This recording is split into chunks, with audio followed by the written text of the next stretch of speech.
Rats. Okay.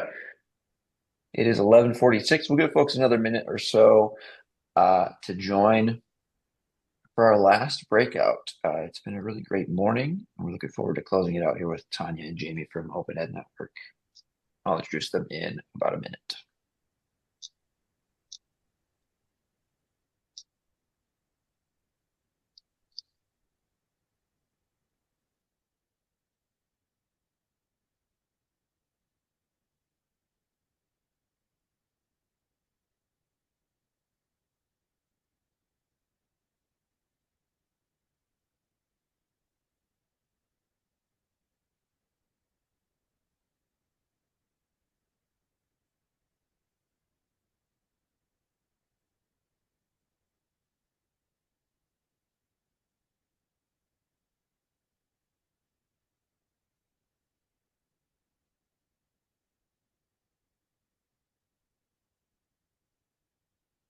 Okay.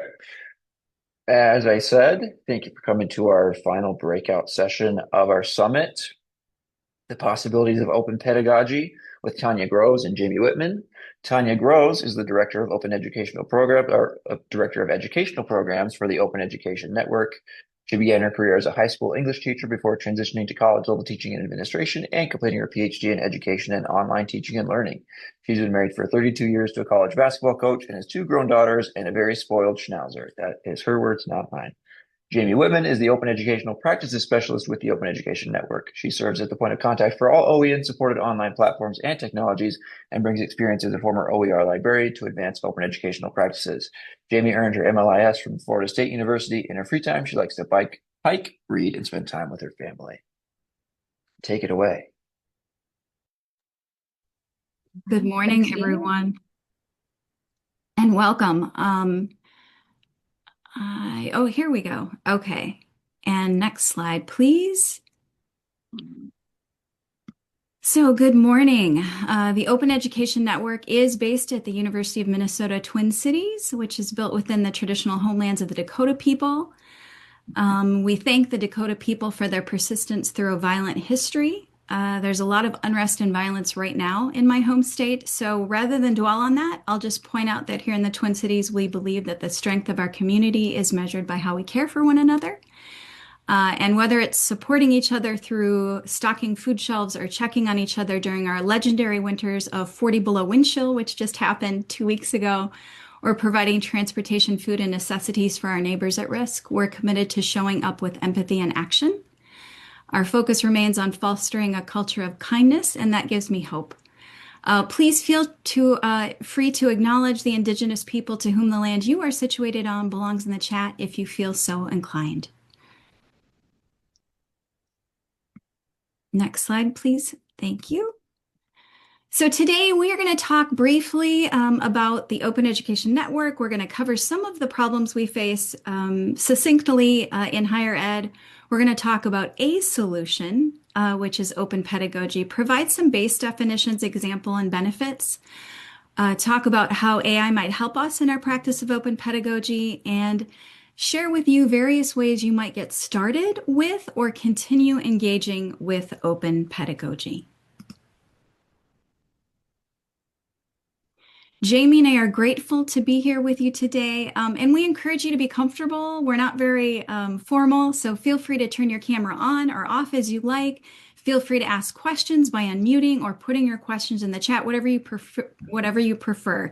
So we just invite you to be comfortable and invite you to be partners in this presentation with us. Now I'd like to give you just a little more information about the Open Ed Network. Who exactly is in our network and our goals as well as our values. We are not a vendor. We're a diverse network of higher ed institutions working together to make higher ed more affordable, equitable, and accessible. And we represent slightly over 1,800 member campuses across the United States and globally who strive to make higher ed more open. Specifically, we are focused on action that advances open ed in ways that are shareable, collaborative, and sustainable. We do this by sharing the experiences and expertise of our community in ways to support our members. As a community, we're working together to help everyone in higher ed. The best example of our efforts to support the common good is the Open Textbook Library. which I'll put in the chat unless Jamie beats me to it. Um, a comprehensive library of open textbooks reviewed by faculty that make open textbooks freely available to anyone, anywhere, at any time. But ultimately, we're thinking of and trying to address something even bigger, and that's the advancement of educational equity through resources and practices that are more affordable, accessible, and inclusive. So, we'd love to know a little bit about you. Please share your name, title, and why you're here in the chat if you'd like to do so. Just going to take a moment to see as those come in.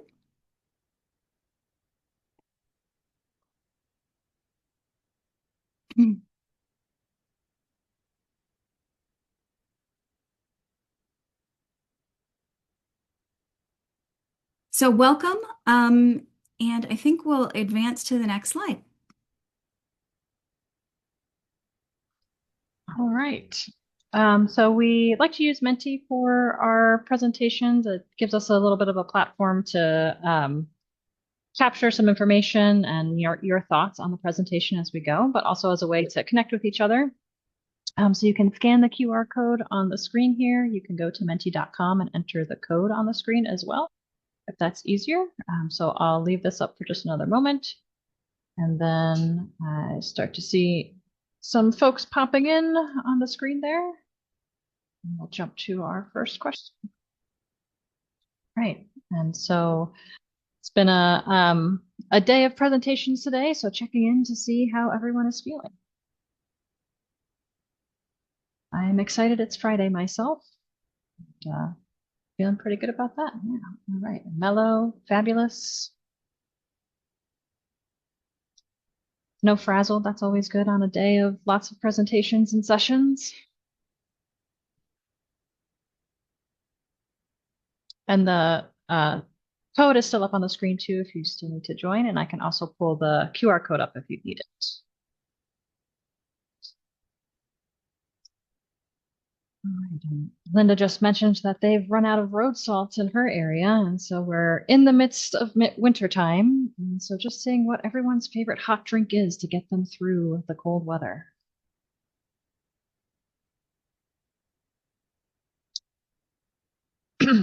And a couple coffees, a hot chocolate. Tied with coffee and hot chocolate. My personal favorite is chai latte usually.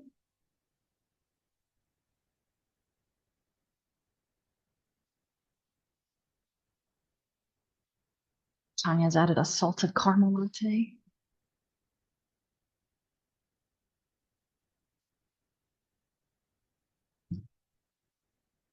All right, looks like hot chocolate is our winner today.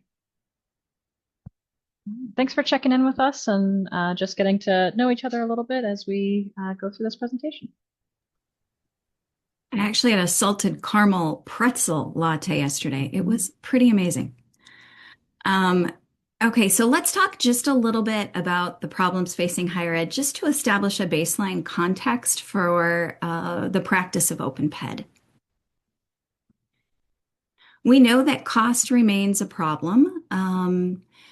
We know that average federal student loan debt is, over $37,000 per borrower. We know that private student loan debt averages over $54,000 per borrower, that the average student borrows over $30,000 to pursue a bachelor's, that over 45 million borrowers have student loan debt and 92% of those have federal loan debt, and that 20 years after entering school, half of student borrowers still owe $20,000 each on outstanding loan balances. So that's significant.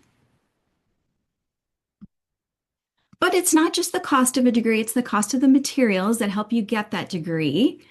We know that the price of textbooks increases by an average of 12% with each new edition, and that between 1977 and 2015, it increased by over 1,000%.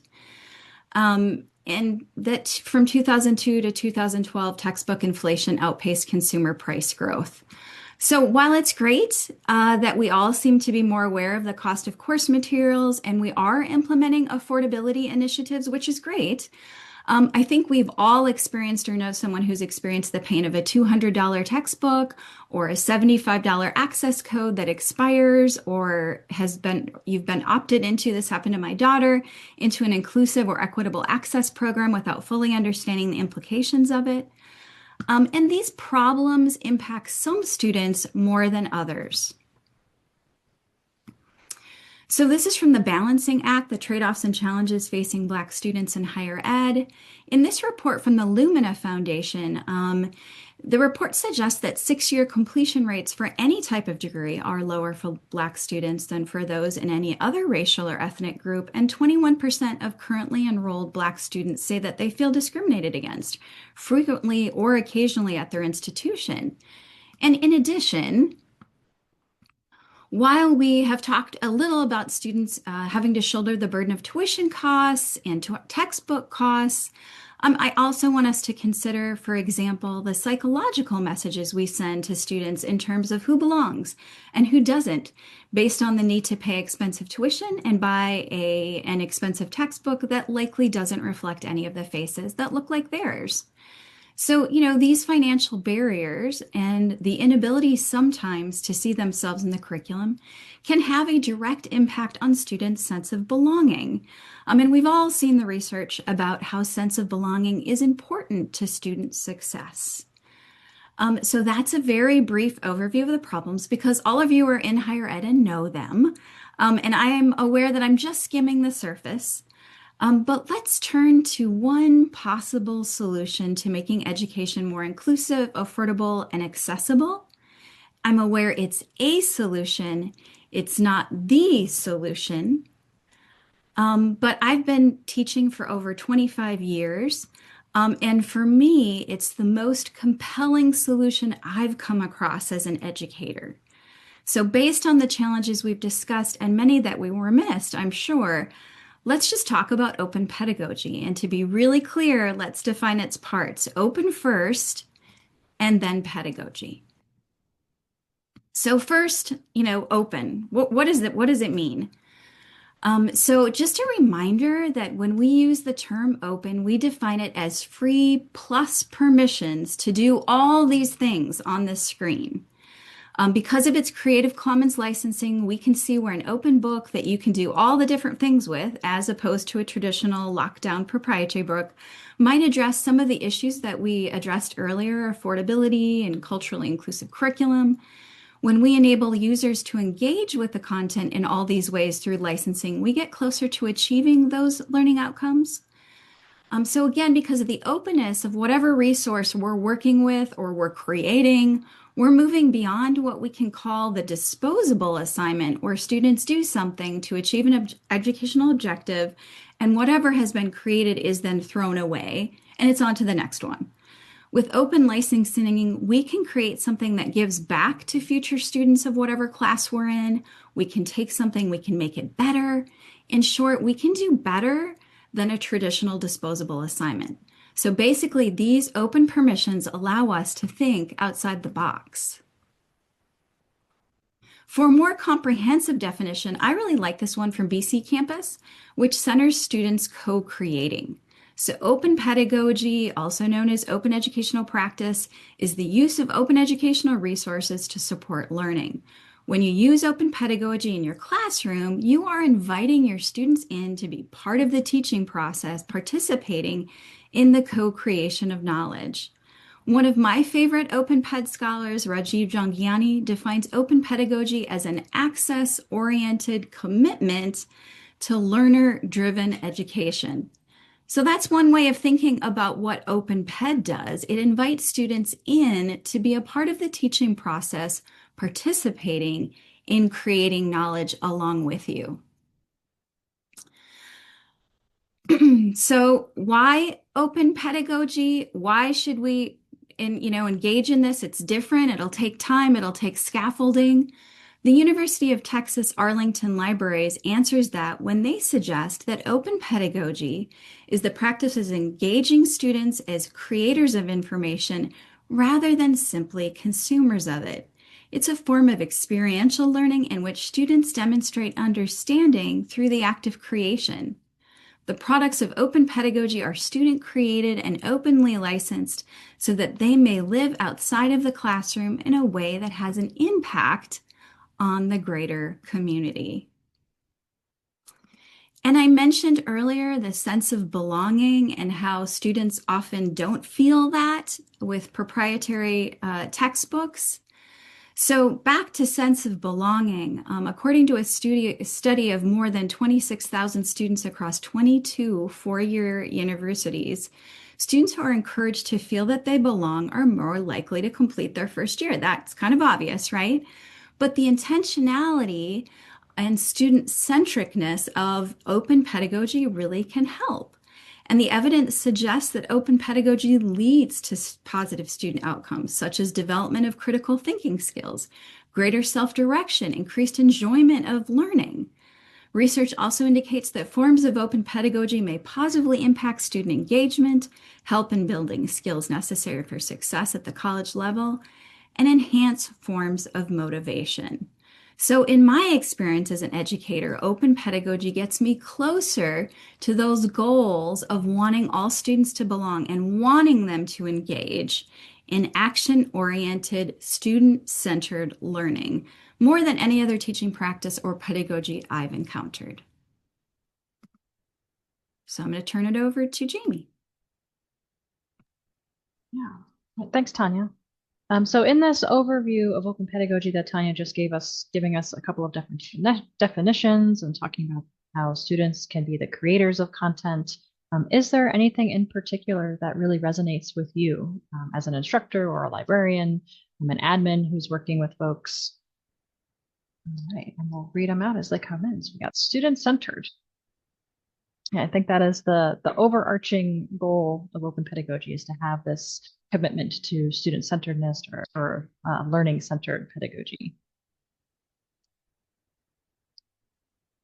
Let's see. You can also pull up the QR code. If anybody needs the QR code.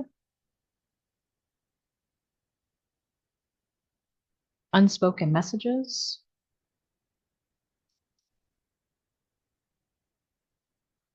Belonging.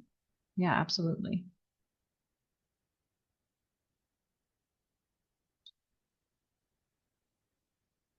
Another minute or so. Active learning. Student empowerment. Co-authorship. Yeah, absolutely. Excellent. Thanks for sharing.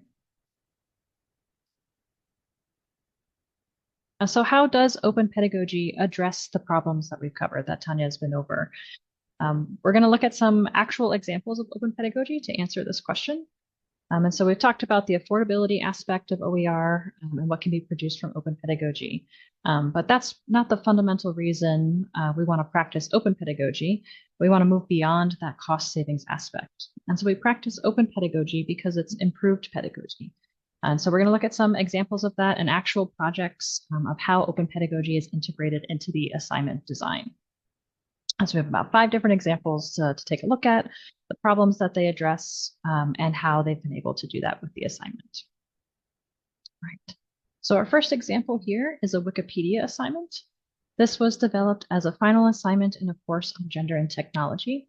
These classes are comprised of a mix of first-year students and sophomore students. And part of what motivated the instructors to engage their students this way was the fact that women, and especially women who have made notable achievements in the STEM fields, are underrepresented on Wikipedia and only account for less than 20% of biographies about women. The content of the entries about women also tend to be skewed to have more information about family and relationships and speak more negatively about their subjects than entries about men. And so this assignment was a perfect opportunity for the instructors and the students to not only provide their students with experience in public writing, but also to tackle hands-on the questions of gender inequality that the course addressed. By contributing to the visibility of women on Wikipedia, the assignment demonstrated to students how writing can move beyond the confines of the classroom and become a political act. They also had a librarian come in to address copyright concerns, bias, trustworthiness, and the ethical consideration of Wikipedia, along with other topics such as social justice concerns and how women of color continue to be underrepresented. So this assignment is inclusive in that it highlights an underrepresented class in this field and engages students as co-creators in knowledge. They're writing their own articles and doing the research within Wikipedia. It works to solve the problems of students not seeing themselves in the curriculum, and it integrates social justice advocacy, giving students the chance to focus on gender inequality and creating new resources around that in their course.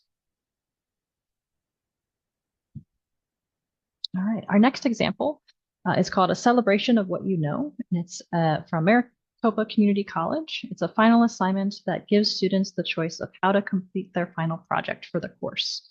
Students can choose the format option that most aligns with their own skill set, which gives them the opportunity to think critically about how they'll present their mastery of key aspects of the course in a meaningful way. Students also participated in a peer review process, which allowed them to explore other topics from the course. And this showcase has been built semester over semester, so future students can take a look at these showcases that other students have put forth and get ideas and be able to learn from previous peers. This assignment design centers student agency and choice, while also creating active participants in knowledge creation by giving students the opportunity to showcase their final projects on a wide platform for all current and future students to see. In addition, assignments like this get at that sense of belonging. They say to the students that the instructor cares about their opinions, values, their voice, and culture.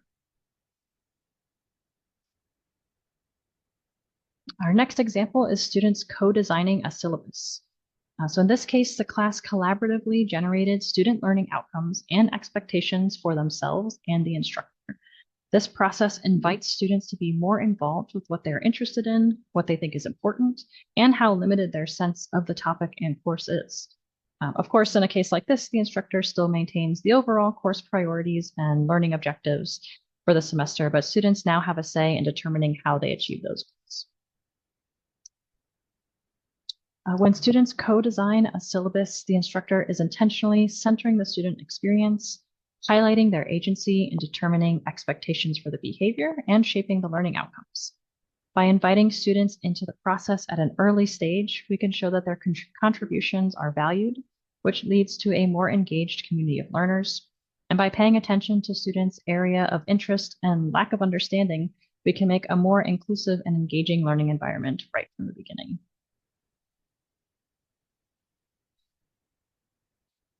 All right. In this example, Dr. Rajiv Jangiani, who is not only a professor of psychology, but as Tanya mentioned, a leading voice in the open education movement, specifically around open pedagogy, created this assignment where he had students write multiple choice questions for his social psychology class.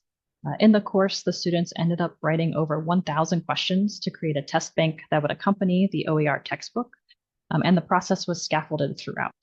So not only did this encourage the kind of deep learning that comes as a result of synthesizing subject matter, but it contributed to the public knowledge commons because this OER did not have a test bank previously. Assignments like this one create higher levels of intrinsic motivation in students, which often leads to higher levels of success.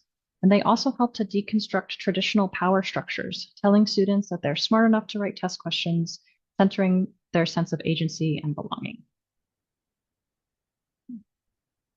And finally, our last example, one of the largest open pedagogy projects that you can undertake is creating an open textbook with students.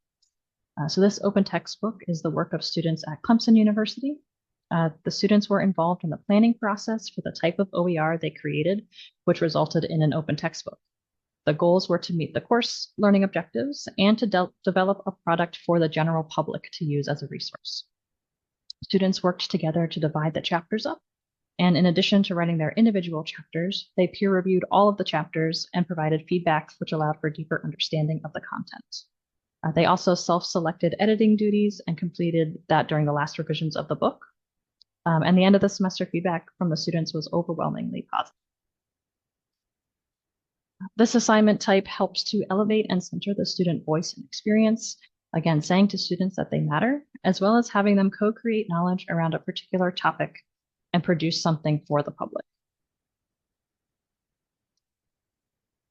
So all of these assignment examples result in pedagogy that's not only changed, but we think improved. Open pedagogy shifts learning from content-centric to process-centric, and from teacher-centric to learner-centric. In open pedagogy, students go from consumers to creators, and assignments go from deliverables that are created just for a grade and likely forgotten about to objects that have permanence and relevance in the real world. Over the last several years, there have been a few different studies that focus specifically on open pedagogy and the student experience. Some of these findings have included that students generally perceive open pedagogy as a positive and meaningful learning experience. Students have expressed appreciation in developing artifacts that can be used by others. In the studies, this has shown to foster pride in their work as well. Students reported feelings of agency as scholars, that they were contributing to a body of knowledge rather than simply consuming what is already known. And as Tanya mentioned earlier, students have reported developing better critical thinking skills through open pedagogy than traditional pedagogy. Students are evaluating sources and synthesizing ideas when creating their artifacts, in addition to giving and receiving feedback to improve their work. Evaluating sources and peer feedback are not unique to open pedagogy, of course, but these techniques are important for successful open pedagogy. And finally, students also reported that they felt they had more opportunities to share their experiences and unique identities when practicing open pedagogy.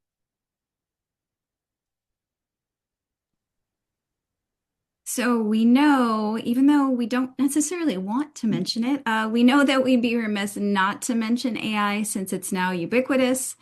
And we also want to acknowledge that indeed, there are probably ways that AI can help with the practice of open pedagogy.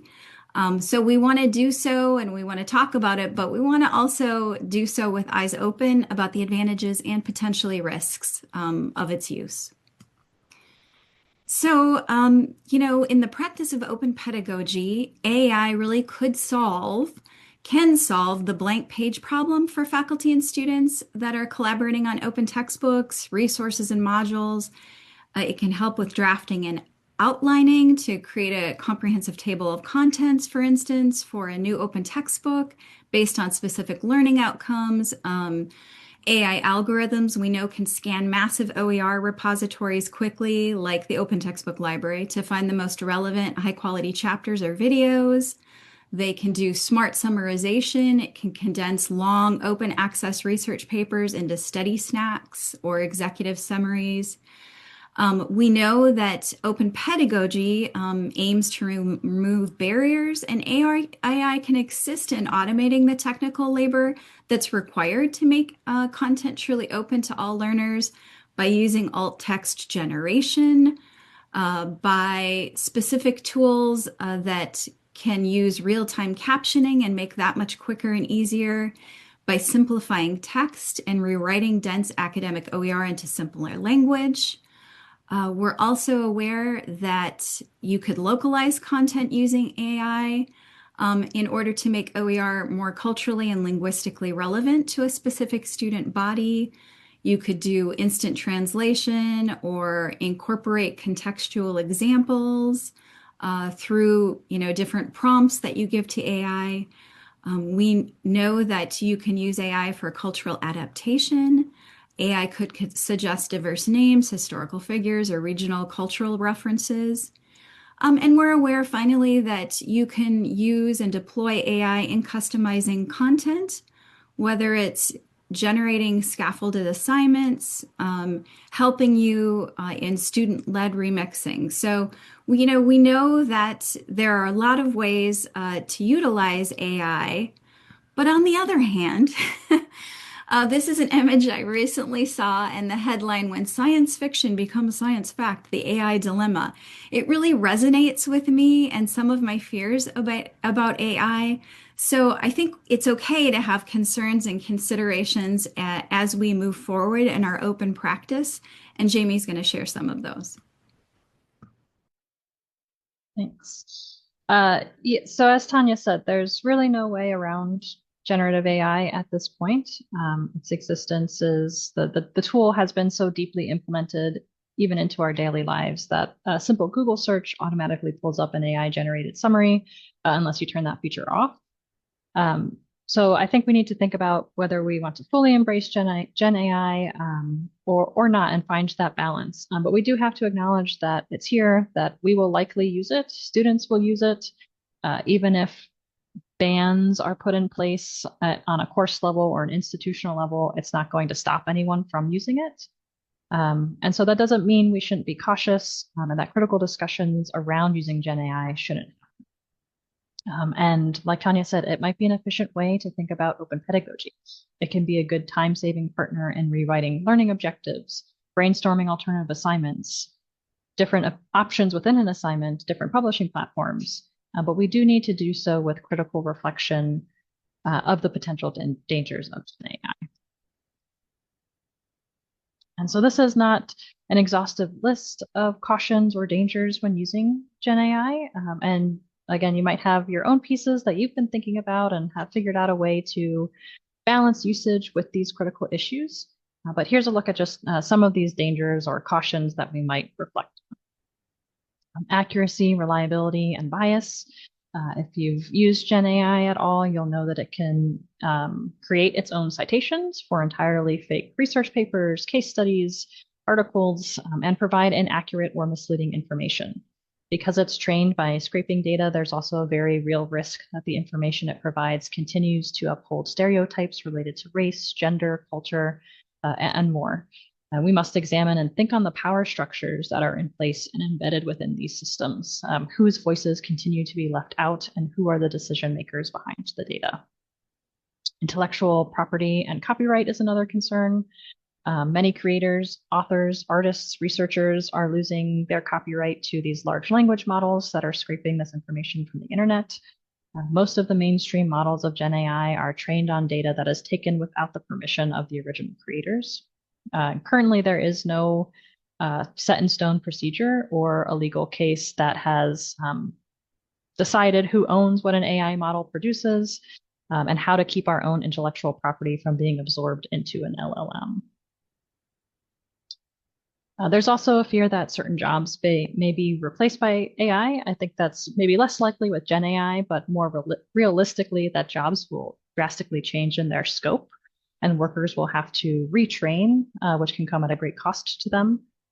Likewise, there will be an access issue when it comes to Gen AI in the future. Already, many of the advanced features of LLMs are only available via subscription models, whether that's through your institution maybe has access to Gemini or Claude or Microsoft Copilot, for instance.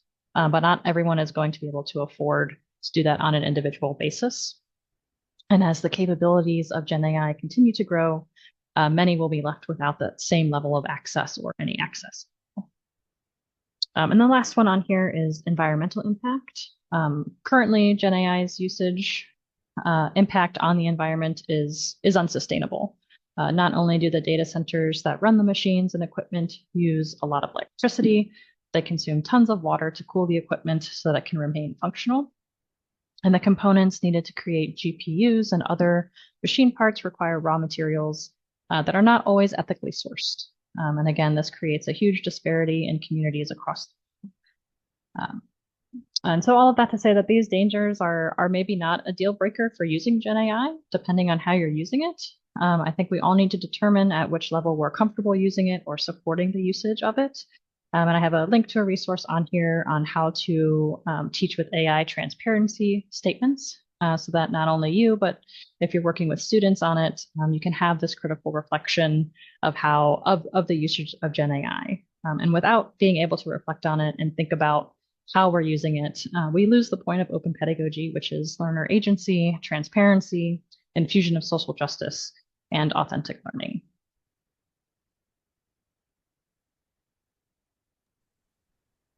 So, with that in mind, we'd like to suggest just a few ways you might be able to get started or continue engaging with open pedagogy. So you could watch this hour-long video, which is given by a copyright expert, a librarian, and a faculty member, Will Grosz, Lindsay Gavush, and Heather Maselli, who are all practitioners of open pedagogy, and I will pop that in the chat. So you could watch that video, which is very well done. Next, if you're like, I want to know more as an educator, how do I think about open pedagogy? What are all the things I need to think about? Putting this in the chat, that is critical consideration. So this came about through our separate experiences, Jamie and I facilitating open pedagogy learning circles and instructing for the certificate in open pedagogy, which we'll talk about in a second. We realized that we just really needed a resource that would more comprehensively address what teachers would need to thoughtfully consider prior to and while engaging in open pedagogy, along with examples that highlight each particular consideration. We felt like oftentimes educators would confuse just the practice, just using OER, open educational resources, with open pedagogy. So we felt like walking through these critical considerations and the corresponding examples would provide a depth of clarity potentially about what open pedagogy is. And so Tanya and I reviewed a lot of different resources, and we decided that nothing really quite fit with what we were looking for. And so we came up with these 7 critical pieces to guide users on their instructional choices, design decisions, and ethical considerations as they engage in open pedagogy. And so it follows being renewable, accessible, student agency, real world significance, sense of belonging, whether it's scaffolded, and does it include reflective practice. And so while the considerations are not necessarily in a particular order, we did try to organize them in a way that flows naturally when reviewing open pedagogy assignments. And as Tanya mentioned, each consideration is defined and it has practical examples of assignments that highlight each of those particular elements. The resource, of course, is openly licensed. There's also a Google Doc version of it, so that can be easily adapted. You can use it for your own purposes. We are currently running the 4th iteration of the Certificate in Open Pedagogy, which was funded by an IMLS grant. The next session will likely run in the spring of 2026. The CERT program takes faculty and librarian pairs, provides a facilitated online course about open educational practices, and has them implement an open pedagogy project on their own campus. Each offering has seen some really wonderfully transformed curriculum through the power of open pedagogy. And Tanya put a link in the chat for the interest form for that as well. We also created the Open Pedagogy portal so that folks wanting to practice open pedagogy could find discipline-specific examples to help guide them. So there's discipline-specific as well as teaching and learning resources available on there. And you can also submit your own open pedagogy case study, artifact, student work that's associated with an assignment so that folks can really get a sense of authentic examples and even take some and rework them to fit their own courses. And this is the Open Pedagogy Student Toolkit. This was created so that faculty who are engaging in open pedagogy would have a resource that they could share with their students that would help them to understand the why, what, and how of open pedagogy. We're also finding that faculty are using this resource as they engage with open pedagogy as well.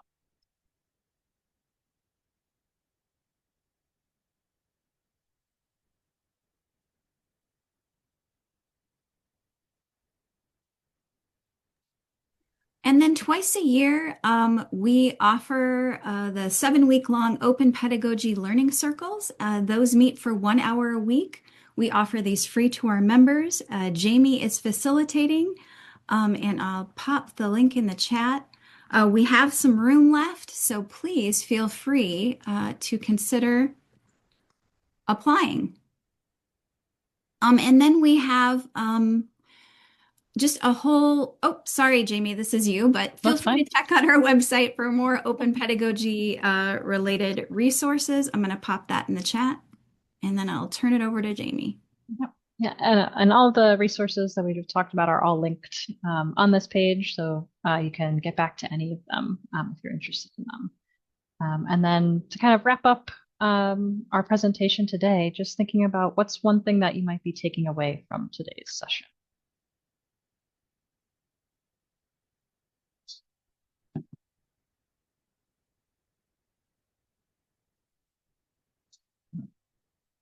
QR code up again as well. Or if it's easier to type in the chat, that works too.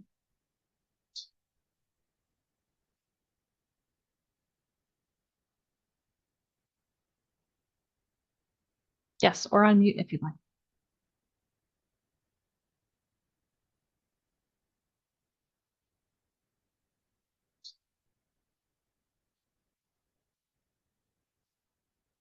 open pedagogy is also better pedagogy. Yeah, we like to think so. Yeah, it combines a lot of different pieces of pedagogy from other constructivist pedagogy, feminist pedagogy. There's a lot of other pieces of it that kind of combine to make open pedagogy. We think it combines kind of the best pieces of each strategy.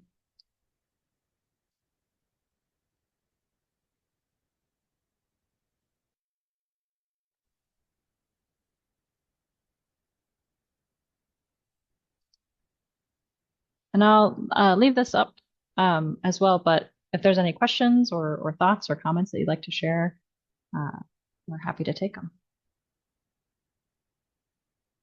I think just um a lot of this is stuff that I have sort of done more casually or thought about doing and then not followed through in. So I think just knowing that there are more people that teach this way out there and it's not just Kristen being wacky in her class. So um yeah, I really like the Wikipedia page idea. Um yeah. It's Kristen being wonderful in her class. And I'll say that when we present, also we find that there's a bunch of different names that faculty are calling this a bunch of different things. And so, even if it's not called open pedagogy, whatever, you're doing to involve student agency and student learning, yeah, we applaud that. And you can start small with one assignment. And what we find in learning circles and in the certificate program is a faculty member starts it and they go, oh gosh, I want to take that unit that I don't like, or I want to take that other lesson that has never really worked. And I want to transform that to be more open pedagogy too. So I think you kind of get hooked once you start, which is, of course, what we hope happens. Yeah.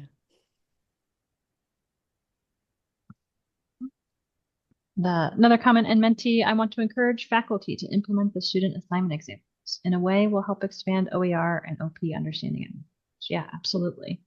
Yeah, and we don't talk about it as much in this presentation, but in the learning circles and the certificate, the main goal is to start small, like Tanya said, and to take maybe just one change in one particular assignment and kind of build from there.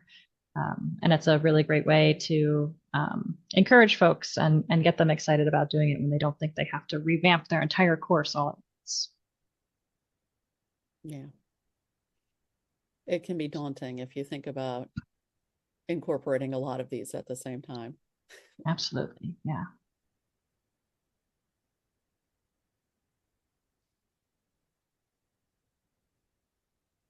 And if you are interested at all in being part of I like how Jamie frames it. Instead of a safe space, she calls it a brave space, which I like. And you can join the learning circles to find out why she uses that terminology. But I really encourage this kind of, it's a way to get involved without necessarily committing yourself to a month-long process. So think about applying. Tanya, is there a fee for the learning circles? I know there is for the certificate, but I wasn't sure about the circles. Is there a what? A Oh, fee fee? for No, the it's learning circles. free. Okay. It's free.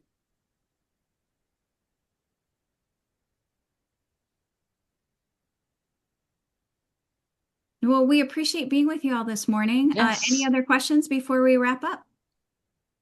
I'll stop the recording if anybody's